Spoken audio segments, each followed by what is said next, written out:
Hello, fellow gamers. First, I thought this week was shit. Then I started to note all the things I've added, and it actually doesn't look that bad. I said I will report at 180 hours in Godot. Well, it's 205, and I haven't done the things I said I will, which are eating food and campfires. Although I did add a fire shader because that's how it all started. So for the things done in this week, we've got a better this vertex jitter to the map. The whole system is fixed. It uses a different way of jittering the vertices, and I will explain that soon. But it does work, and I can finally build legit maps using different materials.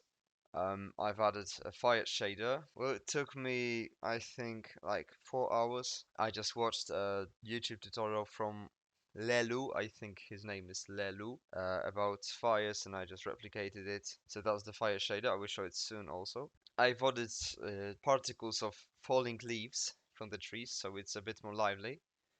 I've added some bugs. Well, actually one bug, but not like a game bug. I've added an actual firefly. It should spawn at night, but right now it does spawn during the day because that's for testing purposes.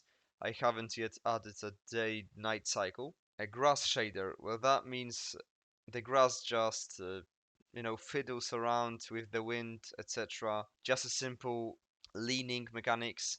Grass right now has 3 vertices. We have to add a different grass model with 5 vertices to make the leaning of grass more detailed, but that will be soon also.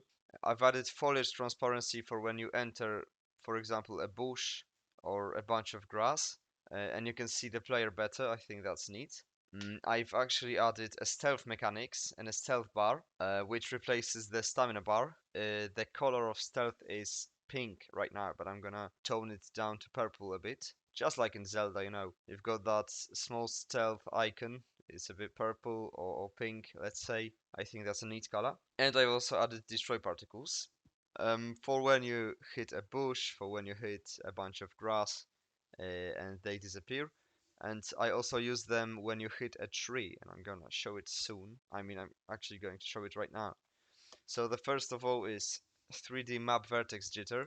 That means when we can see, I've got a grid map in the meadows biome. I've got a grid map where you can place all the tiles in a neat grid, the ramps and just blocks, and it looks quite shit, right? But if you press the start button, it automatically generates a different mesh. It looks less shit.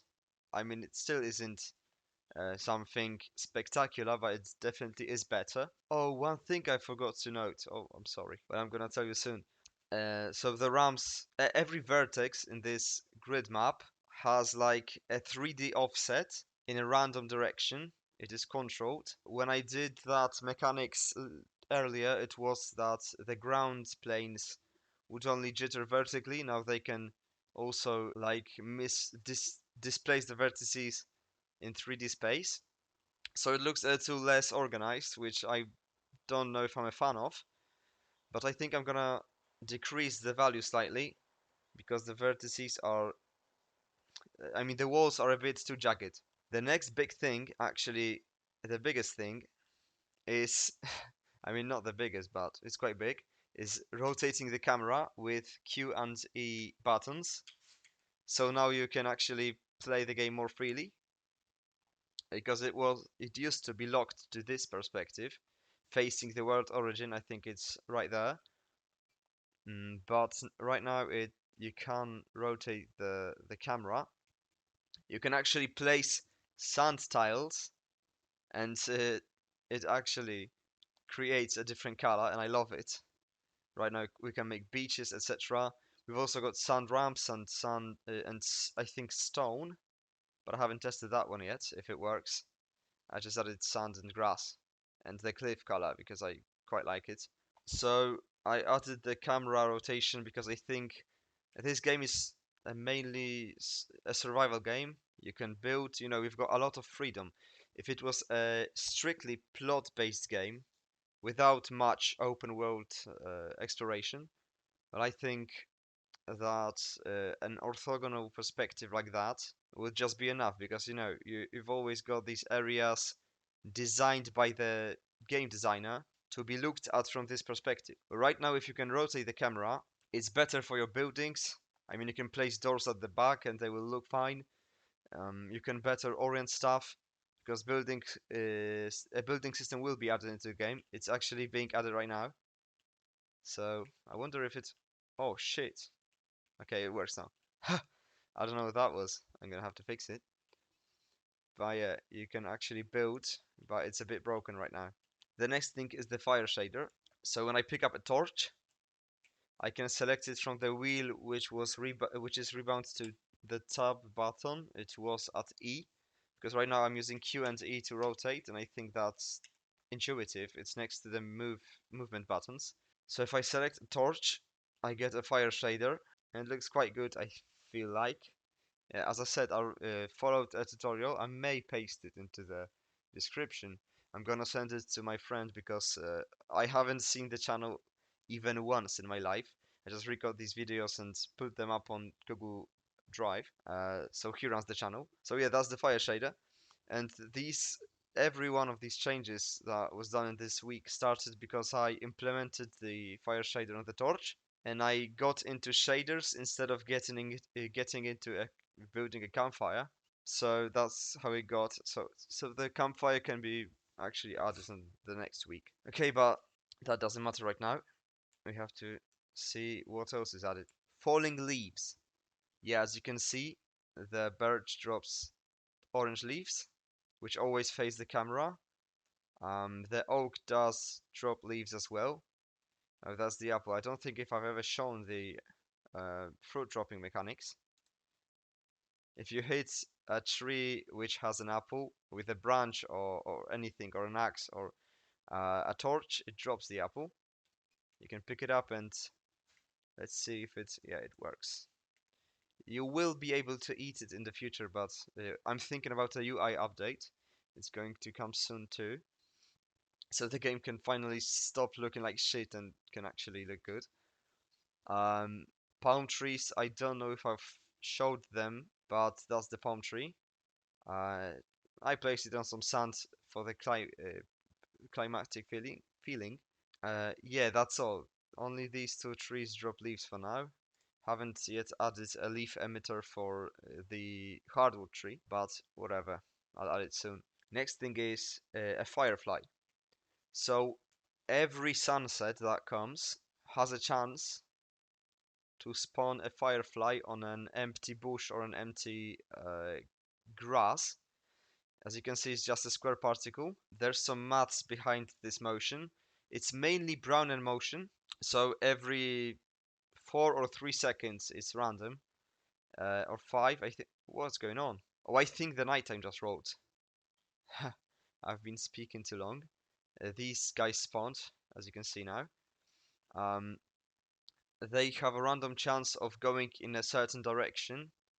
It randomizes the angle. They have also a small chance to go back in the direction of the bush, and they have a small chance to keep going in the same direction.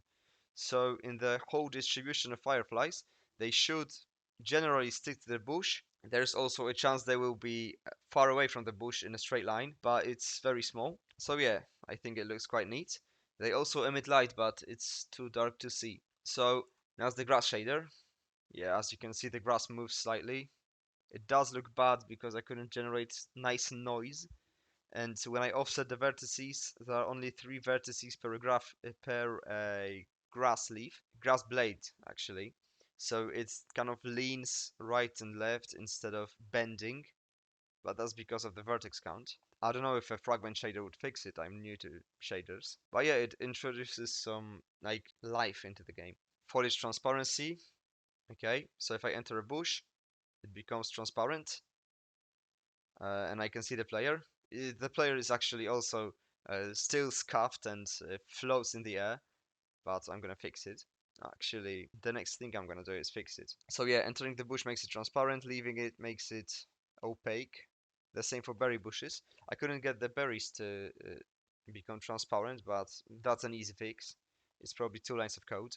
I just did this mechanics by dragging a shader material onto the mesh and modifying the alpha value of the shader in the script. So yeah, there are stealth bar.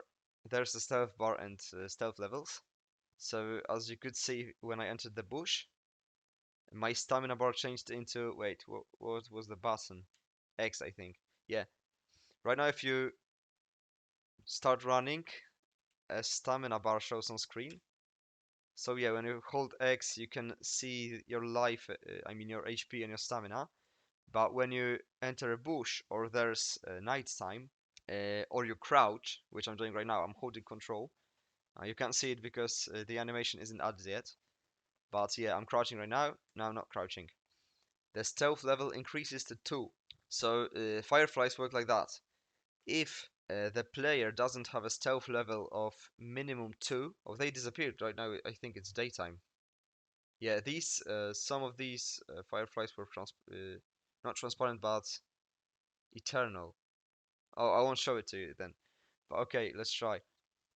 When the player's stealth level isn't at least 2, the bug will actually flee from the player, as you can see right now. I can drag the firefly right away to the world origin of this one. So we couldn't catch it into a bug net because there will be a bug net added to catch fireflies and to put them into lanterns, use as light. These are the plans for the future. So yeah, if I crouch, I've got a level of 1, they still flee.